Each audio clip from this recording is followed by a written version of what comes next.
Bismillah walhamdulillah wassalatu wassalamu ala rasulillah Sayyidina Muhammad ibn Abdillah wa ala alihi wa sahbihi wa man tabi'a amma ba'du.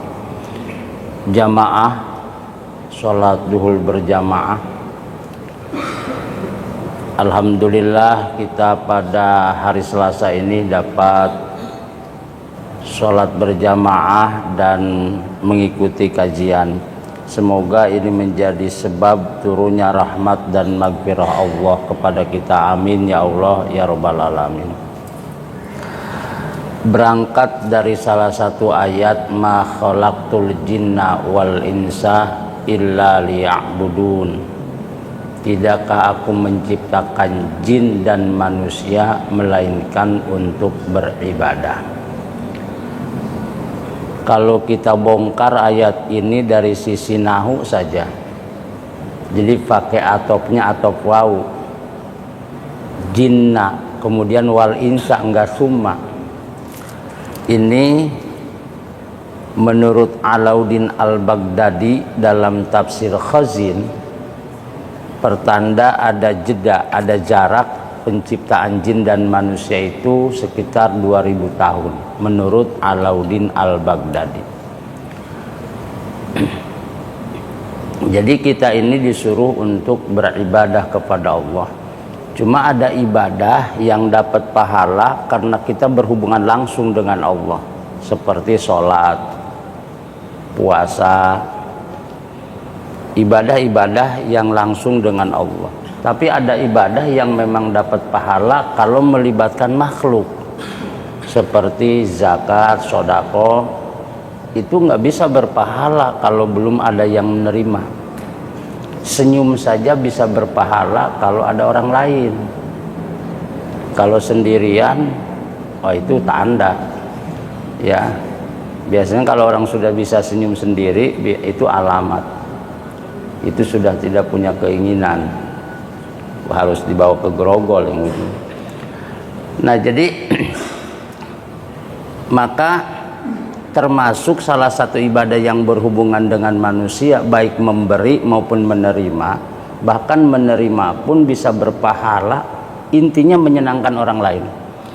Dalam salah satu kitab Syarah Nasul Ibad dijelaskan, idkhalus surur fi qalbil mu'minina khairu min ibadati sab'ina sanah. Membahagiakan hati orang mukmin lebih baik daripada ibadah 70 tahun. Misalnya kita dikasih orang, usahakan jangan mengecewakan. Walaupun dikasihnya misalnya makanan paling jujur sedunia, genjer, masuk hijau kan keluar hijau, gitu loh. Itu berusaha untuk menerima supaya orang lain senang yang ngasih. Misalnya dikasih singkong lah, kan lihatnya jangan ngasih singkongnya tapi karunia Allahnya. Jadi orang dapat pahala, kita juga ikut dapat pahala karena menyenangkan orang lain. Alhamdulillah Pak, ini singkong karunia dari Allah. Kalau di Allah kan jadi macam-macam, digoreng jadi singkong goreng, diiris jadi keripik, ditumbuk jadi getuk, kasih oncom jadi combro, kasih gula jadi misro, kasih usus jadi usro. Jadi lihat karunia Allahnya, ya. Jangan begitu dikasih cemerut aja, apaan nih makanan monyet. Nah itu menyakitkan. Nah nanti dosa berhubungan dengan manusia, cara tobatnya susah, ya. Jadi ibadah yang berhubungan dengan manusia ini, jadi ini melibatkan, kalau ada misalnya tiba-tiba dikasih, tidak bisa berpahala kalau belum ada yang nerima. Misalnya bapak mau sedekah nggak ada yang nerima, ya gimana dapat pahala, ya. Demikian pun yang menerima bisa juga berpahala. Itu indahnya Islam. Itu bahasa agama pahala. Kalau dalam bahasa psikologinya ketentraman. Karena manusia semakin banyak dosa hatinya nggak tentram. Senang bisa, karena ketentraman berkaitan dengan ruhani. Kalau senang mah berkaitan dengan psikologi, ya. Jadi misalnya ada orang berbuat dosa, kok kelihatannya senang banget, bisa senang, tapi nggak bakalan tentram. Lihatin aja mukanya, orang nggak tentram kelihatan dari mukanya, angker kayak batu nisan. Kan manusia itu kebutuhannya 3, ketentraman, kesenangan, kepuasan. Maka dalam bahasa Quran kan ada insan, ada anas, ada bashar, ada bani Adam. Kalau terjemah bahasa Indonesia mah ya insan manusia, bashar manusia, anas manusia, bani Adam manusia. Karena bahasa Indonesia terbatas untuk menerjemahkan seluruh bahasa Arab. Jangankan nerjemahin bahasa Arab, nerjemahin bahasa daerah aja bahasa Indonesia terbatas. Contoh di Sunda, kalau jatuh ke depan kan ti kusruk, ke belakang ti jengkang, kaki duluan ti bebet, pantat duluan ti bebet, kaki duluan ti kosewan. Bahasa Indonesia tetap jatuh. Nah, jadi insan ini berkaitan dengan ketentraman. Ya. Nah, tentram ini kalau dosa terhapus. Ya. Manusia bisa senang kalau berkaitan dengan materi, tapi nggak bisa lama tentram. Mula-mula ingin punya duit, dapat duit senang, tapi lah beberapa menit kemudian sudah mulai nggak senang lagi. Kenapa? Mulai curiga sama teman. Begitu teman datang, oh mau pinjam kayaknya nih. Ternyata nggak lama senang ini. Beli mobil baru, senang. Parkir mulai hati-hati, ngeri lecet. Jadi senang nggak lama. Ini berkaitan dengan materi. Nah, kemudian puas ini berkaitan dengan sosial. Kalau bapak bisa berbagi, contohlah bapak-bapak beliin mainan buat anak, anak seneng, tapi bapak-bapak puas, ya. Nah, dalam kehidupan beragama pun ibadah yang ada hubungannya dengan sosial. Begitupun dosanya, dosa kepada Allah gampang tobatnya, dosa antar sesama berat. Dosa kepada Allah yang penting menyesali, istighfar iringin dengan perbuatan baik, beres. Tapi dosa antara sesama berat. Misalnya datang ke masjid sendal jepit, pulang sendal kulit. Sampai kantor istighfar, astagfirullahaladzim, ya Allah saya bukan sengaja nih. Sementara sendalnya nggak dibalikin. Ya. Jangankan nyolong, dalam fikih, bab fikih itu baik Fathul Qorib, Fathul Muin, ada namanya bab gosob. Gosob itu nyolong bukan menggunakan milik orang tanpa seizin. Misalnya ada sendal orang, bukan sendal masjid yang disiapin, sendal orang dipakai buat wudhu, itu tetap gosok kalau nggak izin. Dosa, harus minta maaf sama pemiliknya. Saya dulu di masjid pakai sendal orang, begitu ke Masjidil Haram sendal hilang mulu. Baru saya sadar suka gosok dulu di Indonesia gitu ya. Jadi jangankan nyolong, gosok aja ini harus minta maaf. Makanya bulan Ramadan ini ghufira lahu ma taqaddama min dzambi, diampuni dosa yang berhubungan dengan Allah langsung. Adapun dosa antar sesama nggak bisa, harus saling memaafkan. Maka Syekh Nawawi Al-Bantani dalam kitab Syarah Nasul Ibad mengatakan begini, makruh hukumnya orang mendoakan begini. Misalnya kita tiba-tiba dengar ada orang meninggal, innalillahi wa inna ilaihi rajiun, telah meninggallah si fulan. Kita berdoa begini, ya Allah semoga si fulan seluruh dosanya diampuni. Makruh. Kenapa? Sebab ada dosa yang berhubungan dengan manusia yang tidak bisa dengan doa. Harusnya gimana kalimatnya? Semoga dosa-dosanya diampuni. Jangan pakai kalimat seluruh. Sebab ada dosa yang berhubungan dengan Allah langsung, ada dosa antar sesama. Dosa antar sesama ini harus saling memaafkan. Gitu, ya. Itu makruh kata Syekh Nawawi. Nah, di sini pendapat ulama berbeda. Bagaimana kita minta maaf sama orang? Apa kita harus jelasin detail dosa kita kepada orang itu? Ada ulama yang mengatakan begitu, ada juga yang sifatnya universal. Nah, lalu bagaimana kita? Kita lihat kondisinya. Kalau kira-kira bahan justru jadi berantem, udah umum aja. Misalnya kita habis jalan sama istrinya, langsung ke suaminya, Pak, mohon maaf kemarin si bapak saya bawa, oh bertambah berantem. Jadi ada yang umum, ada yang memang harus detail. Kita lihat-lihat. Kalau dengan detail malah jadi masalah, udah umum aja. Ya. Jadi kita saling memaafkan satu sama yang lain. Walaupun memang manusia itu pada akhirnya punya dosa juga. Sebab tidak ada manusia yang tidak berdosa. Hanya sebaik-baik manusia berdosa adalah bertobat. Intinya secara psikoterapi ketika berbuat dosa bahasanya ada nuqtoh. Nuqtoh itu titik hitam. Nah ini mengganggu ketentraman hidup. Ibarat SIM card di HP, semakin banyak karat itu kan susah ininya, mengganggu sinyal. Nah begitupun hati kita, setiap berdosa itu melahirkan nuqtoh. Makanya jarang tentram. Senang mah gampang dengan materi, tapi ketentraman itu urusannya kedekatan kita dengan Allah. Ala bidzikrillahi tatmainul qulub. Hanya dengan mengingat Allah hati bisa menjadi tentram. Banyak orang senang banyak, tapi ketentraman gak bisa dibeli dengan uang. Kepuasan bisa dengan berbagi. Ketentraman hanya bisa mensucikan diri. Ya. Jadi kan ada sudur, qalbun, fuad, lub. Lub ini tempat bersemayamnya fitrah, suara kebenaran. Bahasa kampungnya hati kecil. Siapapun tidak bisa bohong terhadap hati kecil. Ya.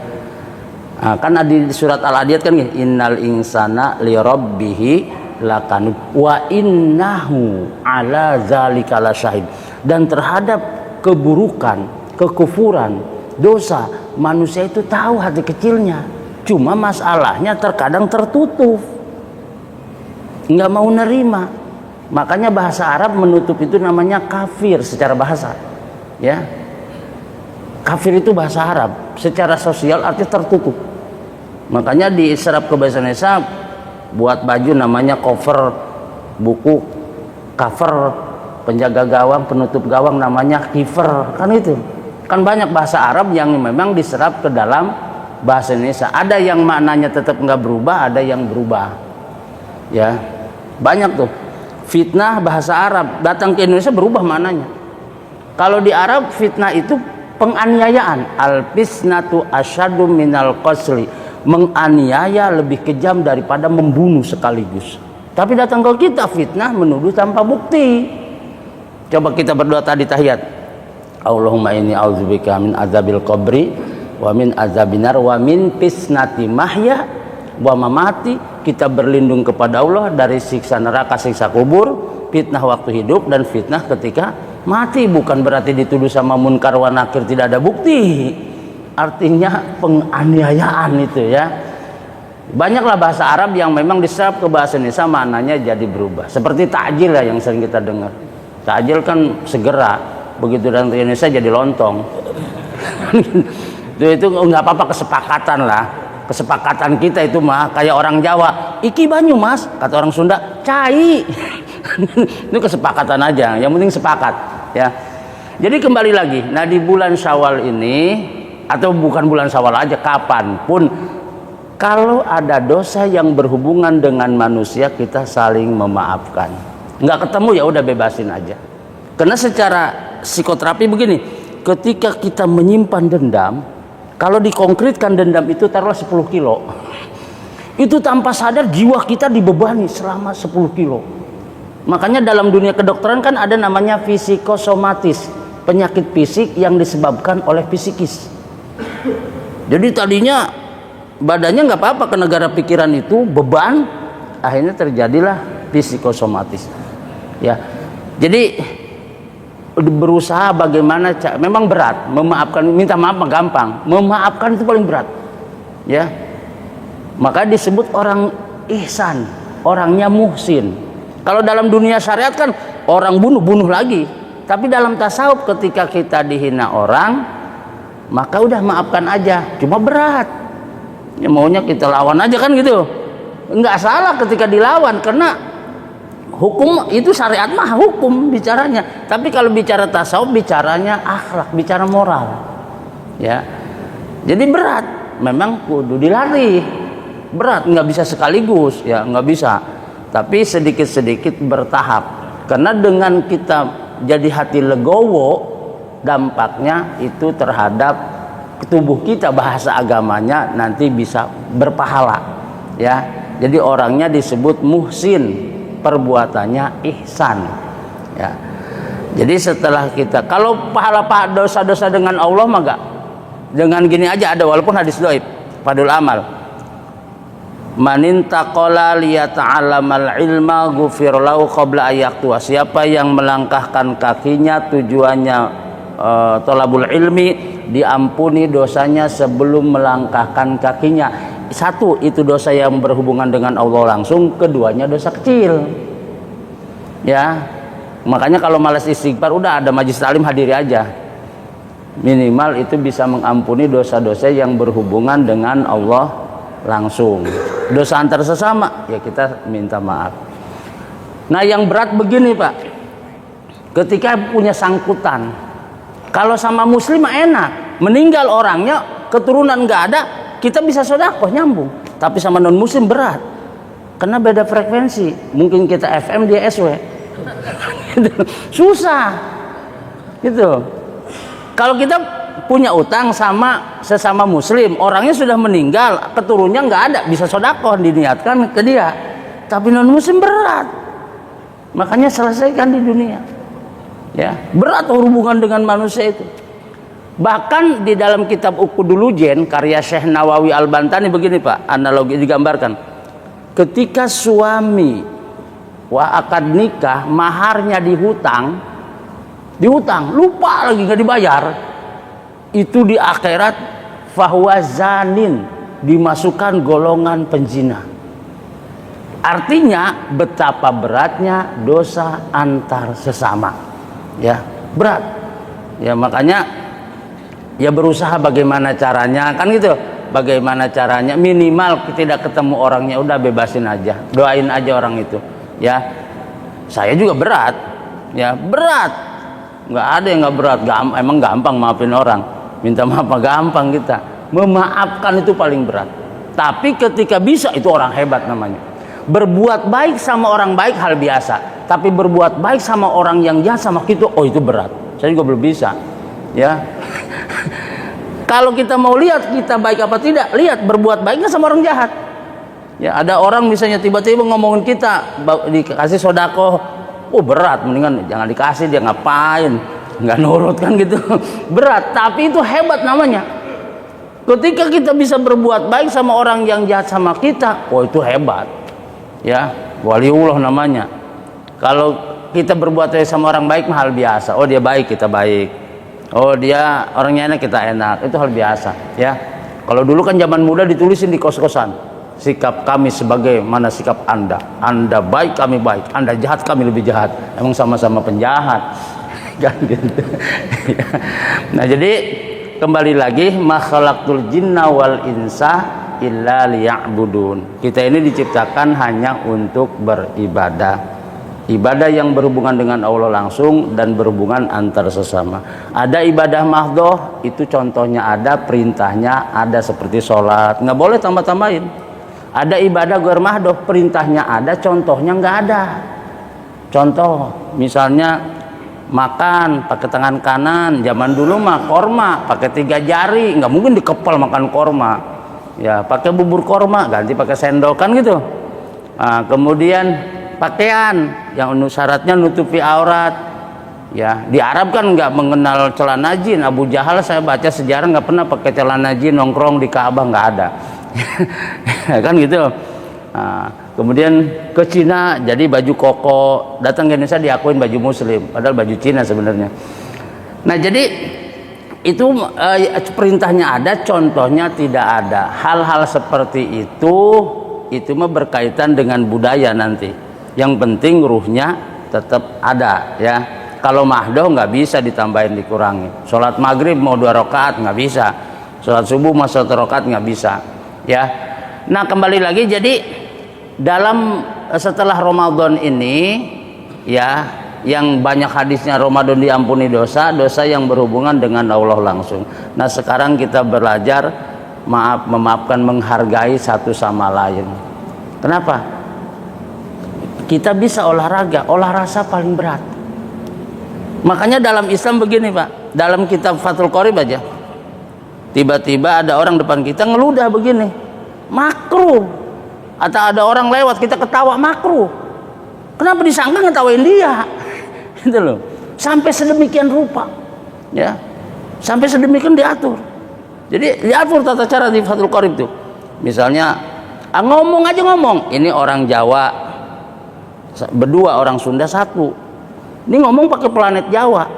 Orang Sunda bengong aja kayak kambing conge. Makruh. Usahakan ngomong di sekitarnya harus paham semua. Demikian bisa orang Sunda berdua, orang Jawa sendiri.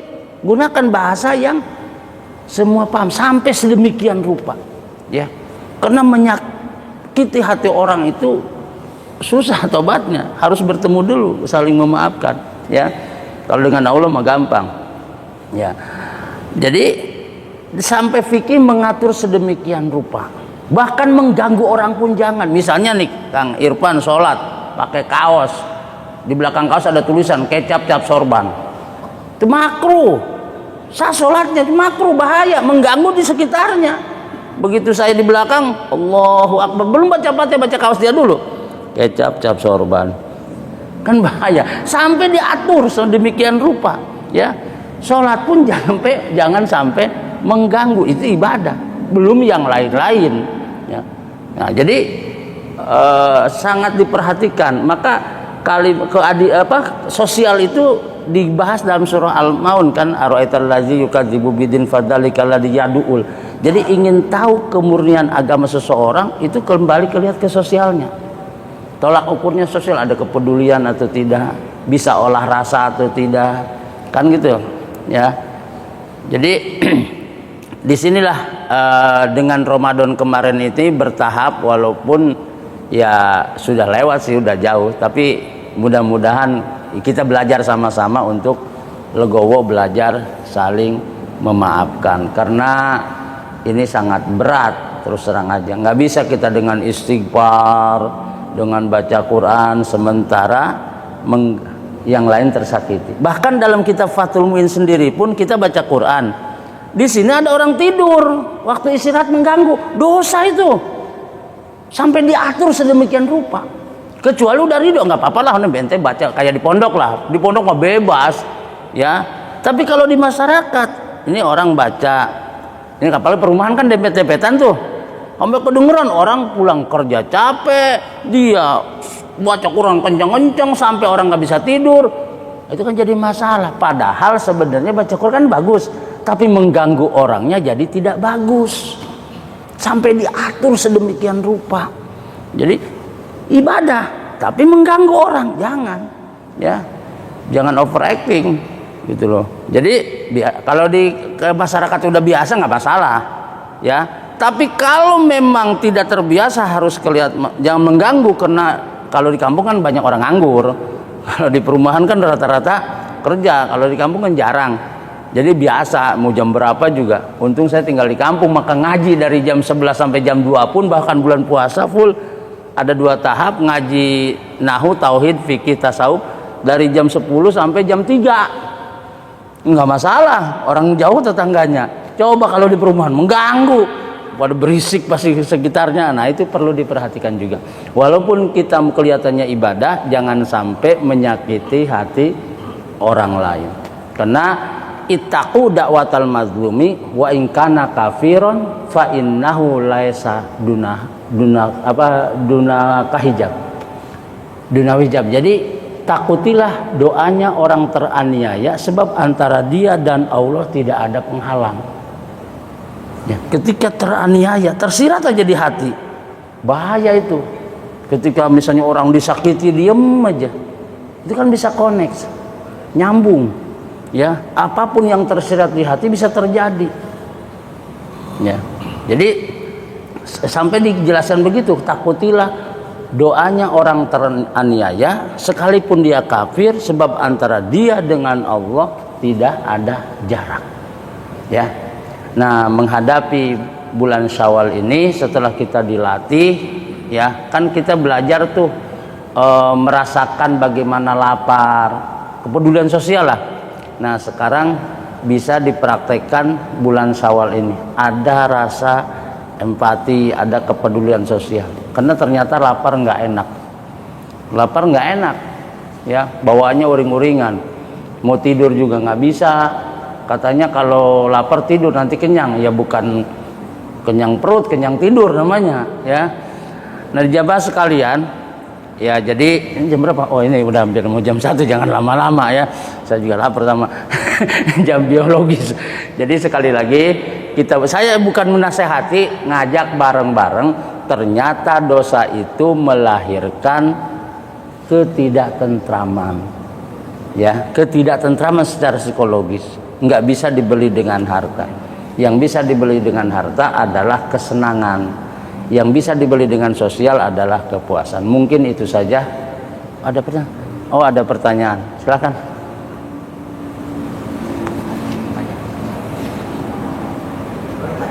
Oh iya, itu.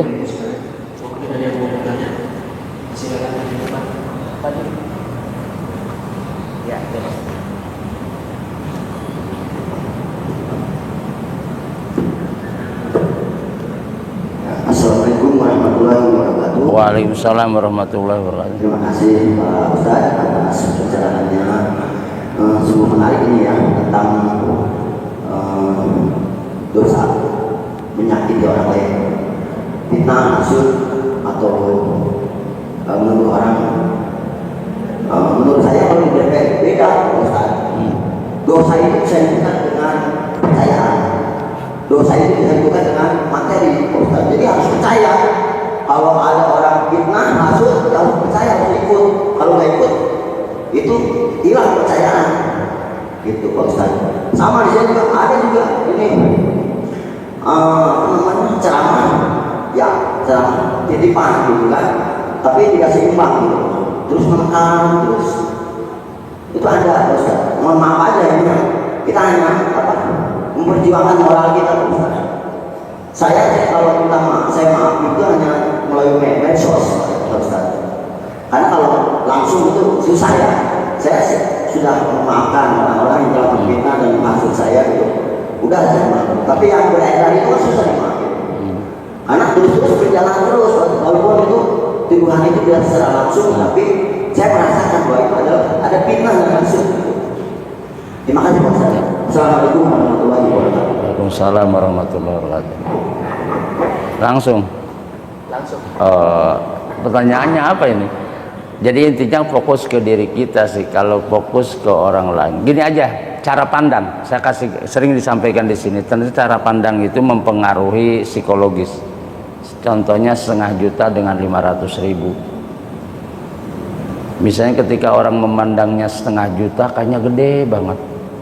Ya kan, itu pertanda artinya seneng, kan legowo dia, sehingga peredaran darah lancar, pengiriman oksigen ke otak bagus, alhasil 500-nya dimakan semua.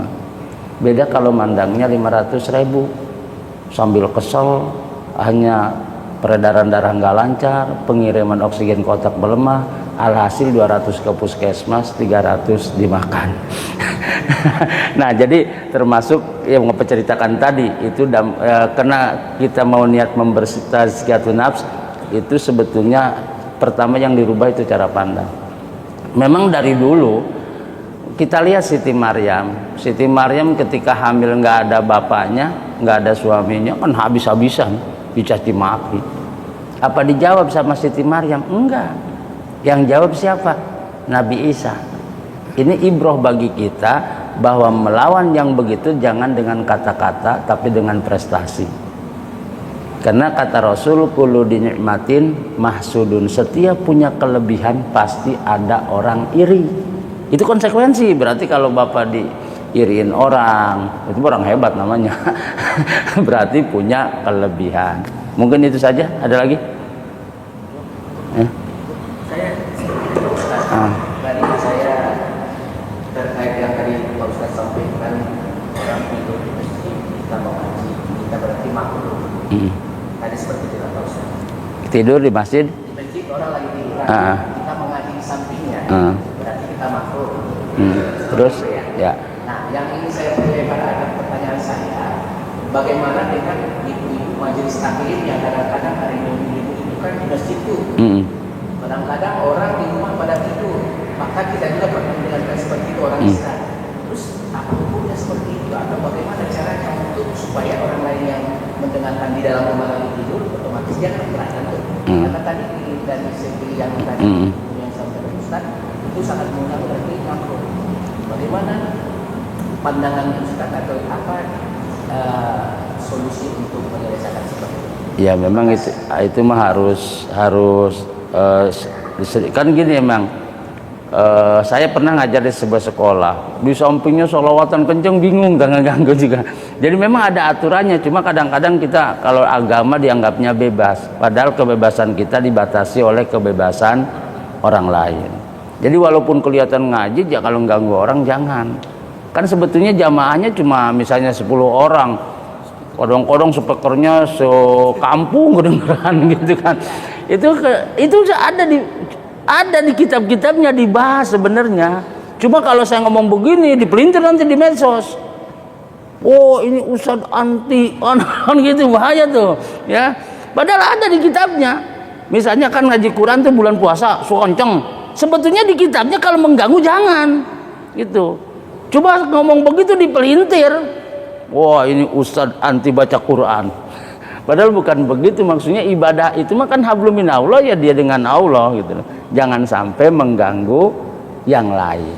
Jadi walaupun itu kelihatan baik, tapi harus disajikan dengan cara yang baik gitu. Ada aturannya sebetulnya, para ustadz udah tahu lah di kitab-kitabnya, tinggal baca kitabnya. Cuma masalahnya alasannya syiar gitu. Padahal yang dimaksud ada kan orang udah tahu, tapi jangan sampai mengganggu, karena orang juga butuh istirahat. Mungkin itu saja ya. Allahumma sholli ala sayyidina Muhammadin fil awalin wal akhirin wa barik wa sallim wa radhiyallahu ta'ala an kulli salatina ashabi rasulillah ajmain. Amin. Alhamdulillahi rabbil alamin hamda yu'afi ni'ama wa yukafi mazida. Rabbana lakal hamdu kama yanbaghi li jalal wajhikal karim wa 'azimi sultanik. Allahumma sholli sholatan tunajjina biha min jami'il ahwali